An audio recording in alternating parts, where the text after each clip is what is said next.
Hey guys, and welcome back to another video. If you've been following along with the videos that I've been uploading recently, you may have noticed a theme to all of them. It started with this video here where I showed you how to plan and design a summer cutting garden. The main questions that video answered were what and how much should you plant within your flower garden. Then, more recently, I shared this video about when you should plant your flower seeds, and I walked you through how I create my seed starting schedule. Today, I want to continue with this third and final video in this sort of mini-series about seed starting and garden planning by showing you my simple yet effective method for growing lots of flower seeds without a greenhouse. Now, I did cover this topic once before when I was just starting to share here on YouTube, and you may have watched that video. I recently went back and rewatched that video myself, and while everything I said still holds true today, I really want to share a bit more in-depth information about this process and answer a lot of the questions that you guys have routinely asked me since that first video went live. And if I'm being really honest, there's a part of me that just wants to refilm that video with a little better lighting. I'm not gonna lie, that original video was filmed in a pretty dark setting, and I've since learned a thing or two about filming. So if you're ready to learn my simple, budget-friendly solution to starting lots of flower seeds in a small space, let's get right to it.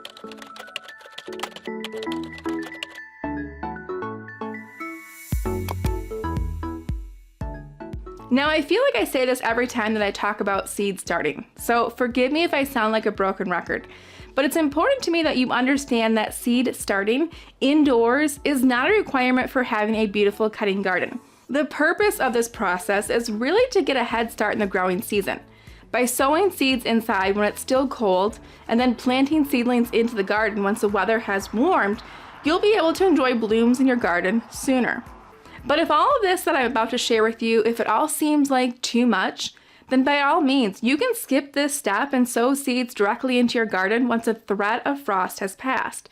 There's plenty of fast-growing annuals that do well direct seeded into the ground. Things like grasses and sunflowers and of course zinnias.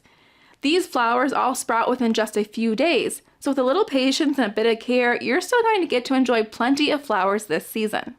I personally feel like starting seeds early ahead of the growing season, while it requires a little extra effort on my part, it ultimately helps me in achieving the goals that I have with my cutting garden. And that's why I utilize a setup like this.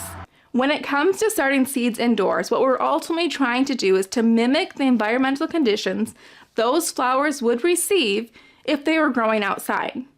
We want to create an environment where we can supply our flower seeds with sufficient temperatures and adequate light so they can thrive before being transplanted outside. Makes sense, right? So one of the biggest considerations before you even get started is where are you going to place your seed starting rack? Believe it or not, right now my seed starting rack is actually located in my kitchen dining room space, which seems like an odd spot to have a grow rack, but understand that right now in West Michigan where I live, we've had some pretty cool weather. And my garage, while slightly warmer than outside, still isn't warm enough where it can house seedlings during these early spring months. Ideally, you're going to want your seed starting setup to live somewhere that maintains at minimum 55 degrees Fahrenheit. That's really what it takes for your flowers to be in active growth. And truthfully, if you can hit between 60 and 70 degrees, well, that's even better. Realize too that the old adage, out of sight, out of mind, can really apply here. At times, yes, I feel like having these grow racks within my living space can prove to be a real eyesore, but the fact that these racks are located somewhere where I frequent every day means that I'm more likely to keep up with the maintenance that's involved with starting seeds. Now, if you need your kitchen to be a bit more functional than what I have here, you can get creative with the spaces that you use. Maybe you set up your grow racks in your basement where it's a bit cooler, but you use a small space heater to up the space's temperature, at least while you're using it to grow. You can do the same thing with your garage. Anywhere it can work, you just want to be mindful of the temperature. So let's break down the grow rack itself. Now, this wire shelving unit was one I purchased off of Amazon. I will link to this exact one in the description box below in case you're looking for one yourself. But these sort of racks you can truly find most anywhere. Your home improvement stores usually carry something like this. I've been told that Costco carries something similar. I bought a few myself from Target before. They're not hard to find. And beyond being just functional, what I really enjoy is that these are usually quite affordable. This specific rack I purchased for around $100, and I have been using the same rack since I first started seed starting, probably 5 years ago. Now, your shelving rack doesn't have to look exactly like mine. You will find that these sort of shelving units come in all sorts of different measurements. For me, the measurements that I find most important is I really want my shelves to be 4 foot wide. The reason for this is because most of the shop lights that you'll use for this sort of project are 4 foot wide as well. Having the width of my shelves match with my lights mean there's no overhang and I'm not wasting resources in a sense. Now, this rack is 82 inches tall and has 6 tiers, which as you can see allows me to grow 5 rows worth of seedlings. Just a note, something that I've noticed with the way these wire shelves are sometimes advertised, you can find shelving units that are advertised as 6 tiers, but if you take a closer look at the dimensions, you may find that it lists 76 inches as its full height. Now, these types of shelves are fully adjustable, so as you're putting this unit together, you're able to customize where these shelves land, and you can absolutely make it work with 76 inches. I mean, honestly, we're talking about 6 inches of difference. But personally, I really like these shelves that have that full height of 82 inches. I feel like it's ideal for how I like to work. The other dimension that's important to me is the depth, and I prefer a wire rack that has a depth of 18 inches. This means that I can place my seed starting trays, matching the 18-inch depth with the 18-inch length of my trays, and ultimately I can fit more on each shelf.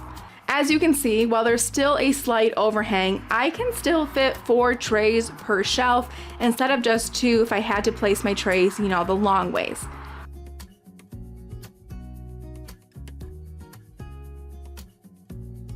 These are the measurements that work for me. If you're starting fewer seeds, maybe you use a 4-tier shelf rather than a 6, or maybe you go with that 76-inch height that I just mentioned if it fits your space better. Do whatever makes sense for you. Now, let's talk lights, because I always get lots of questions on the grow lights that I use. And I think a big reason why grow lights feel so complicated is because there's a lot of options. And every product description makes it all the more confusing by using terms like lumen and Kelvin and so on. And then there's the price tag. I mean, you can find some really budget-friendly options for lights, but do those work the same as the more expensive ones? Like, is it worth it to invest more up front? Will it pay off more in the long run? You guys can probably guess by now because I give the same piece of advice often.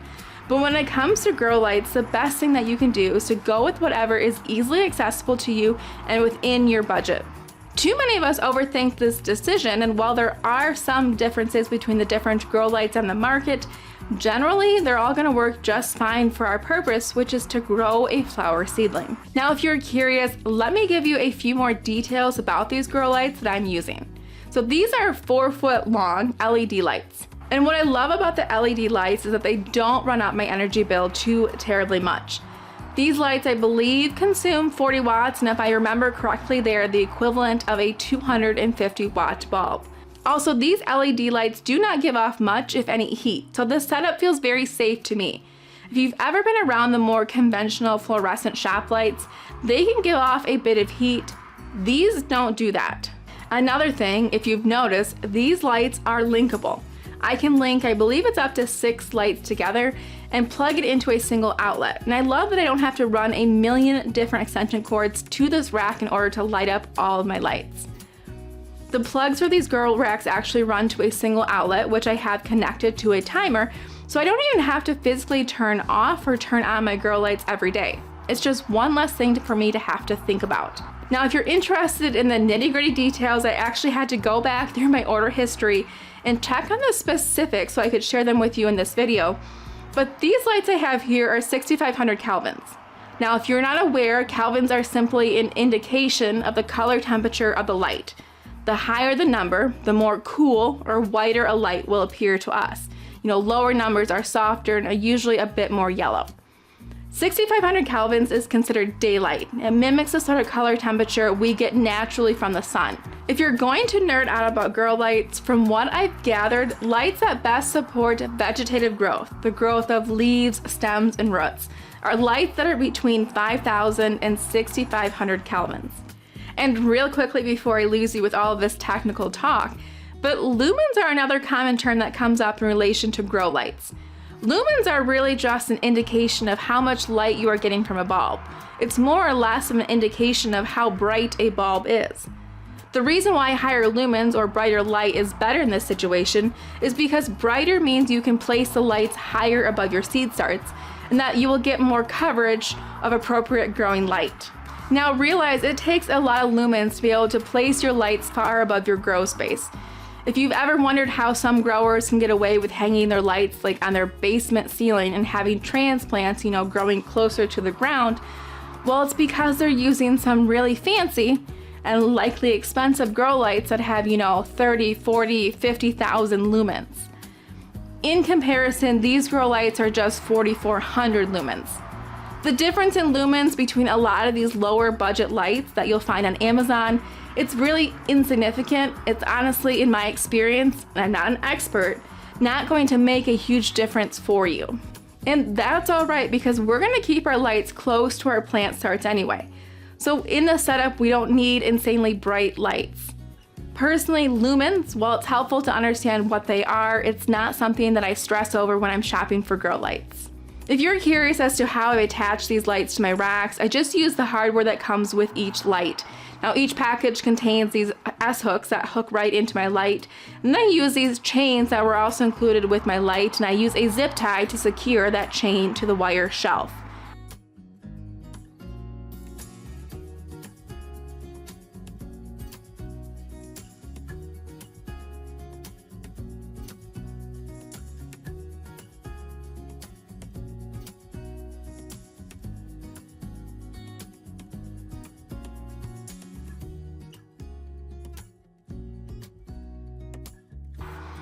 If I want to move the lights up or down, I simply cut the zip tie, adjust the chain, and then add another zip tie to secure the light at the appropriate height.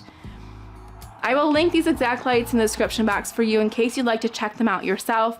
I purchased these from Amazon. At the time, they're about $9 a piece.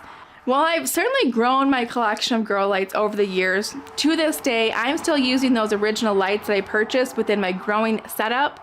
So if you're curious about the longevity of these lights, I can tell you that in my experience, they do last. Now, while we're talking about lights, let me answer one more common question that I get about them, and that is, how long do I keep my lights on? Remember, the idea with grow lights, or with this grow space in general, is to mimic the conditions our flower starts would otherwise receive outdoors. Warm, loving, tender annuals are typically grown under the long days of summer, meaning they receive between 14 to 16 hours of light each day, depending on where we're at in the season. And so that's how long I keep my lights on while I'm growing. I aim for that 14 to 16 hour mark. So we've covered temperature and light. Let's talk about the seeds themselves. What's the process for actually growing these seedlings? We're gonna need a few more supplies for this part of our seed starting project. We're gonna need some sort of medium to grow in. Now, just like with the grow lights, you can spend a lot of time analyzing all the different seed starting mix options that are out there. And you can even find different soil recipes out there on the internet. And I'm not saying that the variables won't affect the quality of seedling that you're able to produce. But in the grand scheme of things, especially when you're just getting started, the difference in the quality of seedling that you're able to grow with one soil mix versus another isn't significant enough where it warrants all this time and attention. You guys know my motto, just get started with whatever you have available to you. The seed starting mix that you get in the garden section of your grocery store, believe it or not, you can grow a seedling just fine with it. I know this because I've done it myself. Next, you're gonna need some sort of container to actually hold your soil. If you need help understanding seed starting trays, because I know it can get confusing understanding what's the difference between a 50 cell or a 288 cell tray, well, I share all the secrets to understanding seed trays in this video here, and if you want to learn more, I'll link that video for you in the description box below. Today I'm using one of my favorite 72 cell trays from Bootstrap Farmer. Again, linked below if you'd like to purchase this tray for yourself. Now, I am not usually so brand loyal when it comes to the tools that I use. You guys hear me say all the time, use whatever you have. But I will say that I haven't found anything that quite compares to the quality and strength of these Bootstrap Farmer trays. Just something to consider if you plan on using your trays for seasons to come. And no, in case you're wondering, this video is in no way sponsored by Bootstrap Farmer. Again, I just have a genuine appreciation for this company. I also have a bottom watering tray, which I'll share more on momentarily. I have a humidity dome here that, again, I'll show you how to use once we get this tray seated. I have a heat mat and some plant tags so I know what's going in each tray. And then of course, you're gonna need your seeds. So let's run through from start to finish how I seed a tray. I think you'll find that the process is pretty straightforward. So step 1, you're going to want to fill your tray with damp potting soil. Your soil should be wet enough that it sort of clumps together or holds its shape when you squeeze it, yet not so wet that you're wringing water out of it. I like to hit my tray on the table a few times, making sure all the soil gets to the bottom of each cell, and then add more if need be. Now realize here on camera, I'm not doing that now, solely because I have my tripod and I don't want to shake the camera lens for you. With this step, I'm really wanting the soil to be full all the way to the top of each cell. Next, in step 2, we need somewhere for our seeds to go. The rule of thumb on seeds is that you want to plant your seeds at depth that is about twice their height. So for larger size seeds like zinnias and cosmos, we're going to bury them slightly beneath the surface of our soil. Now my tray is full, so I'm going to go through and slightly indent each cell of my tray. You really don't need anything fancy for this step. You can use your fingers to do this, or a pencil, the end of a Sharpie, whatever. If you're like me and seed a decent amount of trays in this season, you may find this dibbler tray to be a handy tool to have on hand. I shared in an earlier video this year how this was an impulse buy off of Amazon, but for $30, it does the trick and I kind of love it. If you are sowing smaller seeds, things like snapdragon, celosia, those sorts of seeds are so small that rather than indenting each cell, I simply skip this step and sow the seed directly on the surface of each cell. Moving on to step 3, we're simply going to drop 1 or 2 seeds into each hole or cell until we've completed our entire tray. If you overseed your cells and drop more seeds than you like, it's fine. You can always thin your seedlings later, or you can go ahead and prick your seeds out now, moving the extras to a neighboring cell. Now, don't worry too much if the process of placing your seeds takes longer than you'd like. This is one skill that as you gain experience, you likely also become faster with it, and the seed sowing process will ultimately take you less time.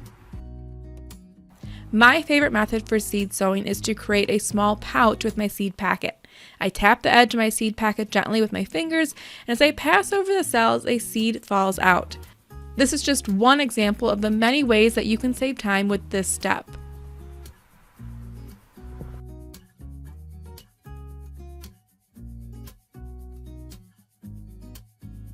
Now in step 4, go ahead and add additional soil to cover the seeds that you just planted.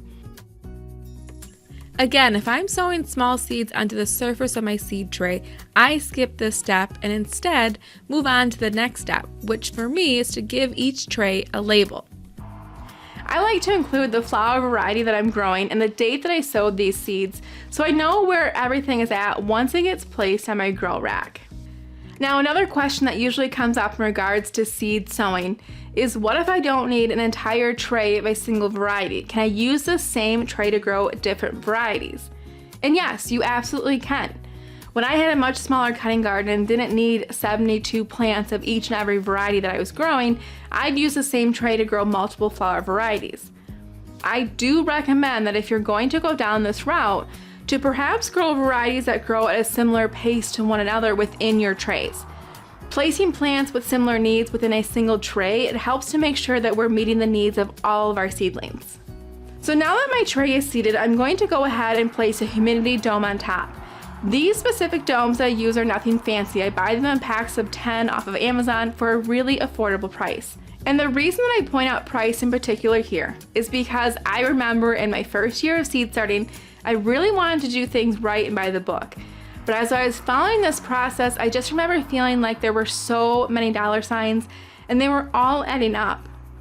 While the seed starting method is comparatively cheaper than, investing in a greenhouse, there's still a good chunk of change to be spent here. And if you're someone that can relate to how I was feeling, you may be starting to wonder if all of these tools are 100% necessary. That's at least a question that was most on my mind in my early days. So let's talk about the purpose of a humidity dome. A humidity dome is simply a clear plastic cover that lays on top of your seed tray. The humidity dome doesn't necessarily snap onto the tray. I know a lot of people expect there to be a tighter seal to these things, but it's just meant to lay on top of the tray, and its primary purpose is to retain moisture and heat, creating a high humidity environment that is ideal for seed germination. You can see on this humidity dome that I have here, the moisture from the soil, rather than evaporating, condenses on the top here and maintains a moisture-rich environment so that the seeds can germinate. Humidity domes can be helpful, especially for harder to germinate seeds, but are they 100% necessary? The truth is, you can get by without humidity domes. I got by without using any my first season, but I do regularly rely on humidity domes now, and I've achieved much better results using them versus not using them. In my experience, I found the humidity domes to help me achieve greater germination rates as well as faster germination, which means in the long run, these domes do in fact save me time and money.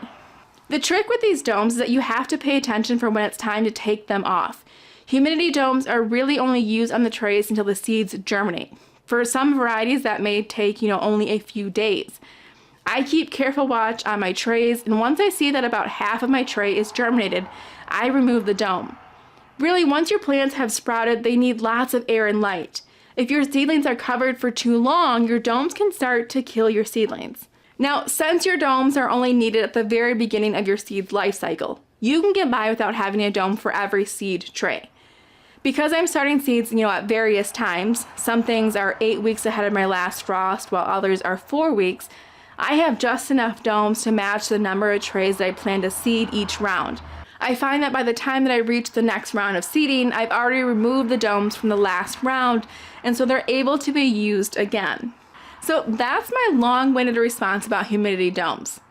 So going back to my process, once the humidity dome is on top, I go ahead and place this entire unit on my seed starting rack. Now, do your seeds need light before they germinate? Well, technically not, but they do require light as soon as they germinate, otherwise you risk your seedlings becoming leggy or just developing poorly. The germination process, especially when we're using these humidity domes, can be quite quick, and so rather than having to pay close attention to what is or what is not germinating, I personally treat everything the same right from the start. I have these lights on like you see here from day one. As I've said, once a few days have passed and I see my seeds starting to germinate, I do remove the humidity domes, but the trays remain on these racks until I'm ready to move them outdoors. Ideally, I want my lights hanging just an inch or two above my seedlings, and as the seedlings grow taller, I will adjust the height of my lights so that my seedlings still fit underneath. Now, I know that I personally am a very visual person, and I know sometimes seeing is believing. Some of you will be tempted to want to get by without adequate light. You may think that using a light from a nearby window will be sufficient. And so to really drive home my point of just how important light is to this entire process, I myself seeded 2 identical trays. These trays were planted on the exact same day using the exact same seeds. One tray I placed on a windowsill that attracted plenty of natural light, and another one under the grow lights, and I think the results speak for themselves. You can see with this first seedling here that there's not as much space between leaf sets. The stem is stronger and more rigid. But with this second seedling, the plant had to do much more reaching for light, and as a result, there's more space between leaf sets. The plant, because it had to reach, is structurally much weaker than the other, and likely won't perform nearly as well once outside in the garden. If you want your plants to have the best possible chance to perform well in your garden this season, it's important that you give them a proper start. Let's circle back around just for a second because I'm often asked about heat mats, and I did in fact mention heat mats earlier when I was listing out the supplies for this project. In my opinion and in my experience, heat mats are sort of like humidity domes in that they can be a great tool that aids you in your seed starting process. However, are they required? Well, heat mats may be more important for some flower varieties than others, but again, you can achieve great results even without a heat mat. And ultimately, it's your decision as to whether or not heat mats make sense for you. If you are unfamiliar with heat mats, you can find these basic mats at most any garden store. They're a great size and can accommodate a single seed starting tray. The purpose of a heat mat is to provide bottom heat that warms the soil so that your seeds germinate faster. Understand that heat mats are not needed for the growth of your seedlings. They're usually used in the beginning to help your seeds break their dormancy and germinate. So like with the humidity domes, once your seeds have germinated, it's time to remove them off of the mat. When I'm using a heat mat during the seed starting process, everything that I've done up until this point stays the same. The only difference is that instead of placing my fully seeded tray and humidity dome on the wire rack, I'm placing it on top of the heat mat that sits on my wire rack. I'm sure for a lot of you this really feels basic and simple, but I just want to make sure that I'm fully explaining my process.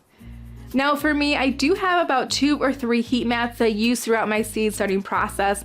I use them only on flower varieties that are notoriously hard to germinate for me. So for whatever reason, I find that I have better results, starting celosia when I started on a heat mat versus without one. Those are things that you'll come to learn about your growing setup with a little trial and error. For me, I would rather invest in more humidity domes than heat mats. This is just what I feel makes the most sense, especially when you take into account the number of seeds that I'll start in a season. You may find that heat is more difficult for you to control in your setup, so maybe you'll focus your budget on heat mats rather than humidity domes. Focus on doing whatever helps you achieve the greatest success, because in the end, that's all that really matters. Once your seeds germinate and as they grow, there's not a lot that you have to do. Your biggest job will be to water your seedlings as your trays start to dry out. How often your seed trays will need to be watered will largely depend on your unique environment. The moisture will obviously dissipate faster, in drier settings. You'll start to notice that your soil gets lighter in color as it dries out, and if you were to pick up your seed tray, you'd also likely notice that it's lighter in weight as well. I'm usually watering every few days, usually a little less often in the beginning, but as my seedlings grow and become more mature, they become thirstier and need more water to stay hydrated.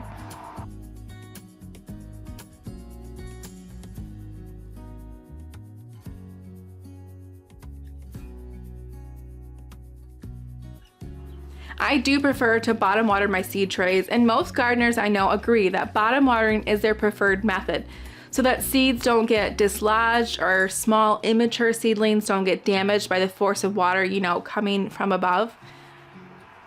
When I need to water one of my trays, I'll fill this bottom no holes tray here about halfway full with water, and the seed tray just sits inside. The moisture is wicked up through the holes at the bottom of each cell of the tray.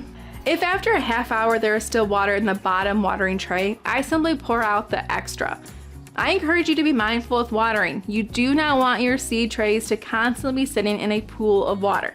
Too much bottom watering can cause soggy conditions that can be an invitation for fungal problems. Remember, we want our growing medium to be moist but not overly saturated. And that is seed starting in a nutshell. Now, one last final step to do with your seedlings before you transplant them out into your garden space. And this is often a forgotten step with seed starting because, let's face it, who isn't excited to get those baby seedlings outside and in the ground? But it's important that you harden off your seedlings.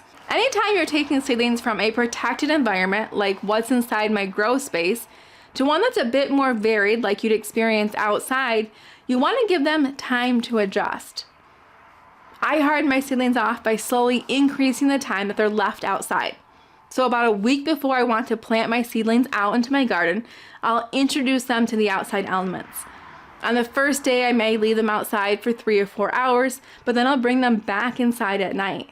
As the week progresses, I'll gradually increase that time, and once the week is over, they'll be more acclimated to shifts in temperature and things like wind and sun exposure. You'll simply plant them in your garden, and in no time at all, you'll be enjoying your very own cutting garden. For whatever reason, hardening off is an easy step for most gardeners to skip over, but it's a vital step in giving your baby seedlings that you've poured so much time and attention into already the best chance of survival.